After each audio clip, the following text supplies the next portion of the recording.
La femme que vous voyez en image est arrivée ce jeudi à l'hôpital général des références de Kitatumba pour prendre des nouvelles de sa fille placée en isolement pour avoir été suspectée d'avoir contracté la maladie à virus Ebola. Elle témoigne que depuis que sa fille, malade et mère d'une famille, est en isolement, ses deux enfants trouvent difficilement à manger. Elle a des enfants qui sont maintenant encadrés par les voisins et quelques familiers. Ils trouvent difficilement à manger.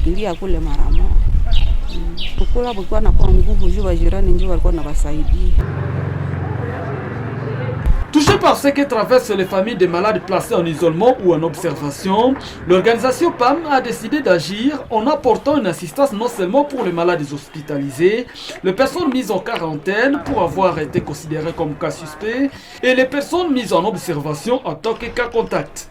La première phase de l'assistance alimentaire et nutritionnelle d'urgence intégrée du PAM à la riposte contre la maladie à virus Ebola à Butembo cible au moins 450 ménages ou familles repartis dans les deux zones de santé de Butembo et Katoa.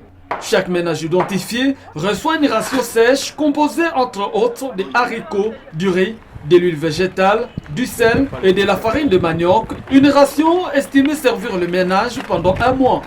À la réception de cette ration, les bénéficiaires ne cachent pas leur satisfaction.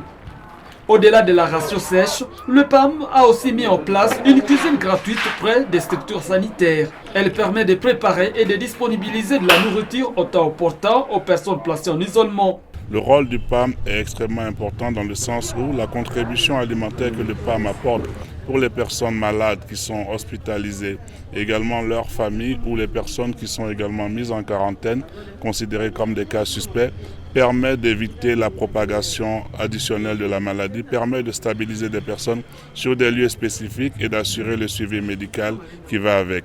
Le PAM réaffirme sa volonté à accompagner la riposte pour l'éradication de la maladie à virus Ebola et même aller au-delà, notamment de la résilience des familles affectées. Lorsque les personnes ressortiront de la situation d'Ebola, elles devront reprendre une vie normale.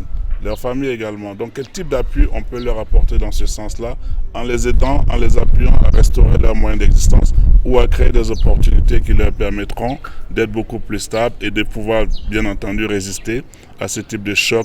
La deuxième phase de l'assistance du PAM est attendue dans les semaines qui suivent.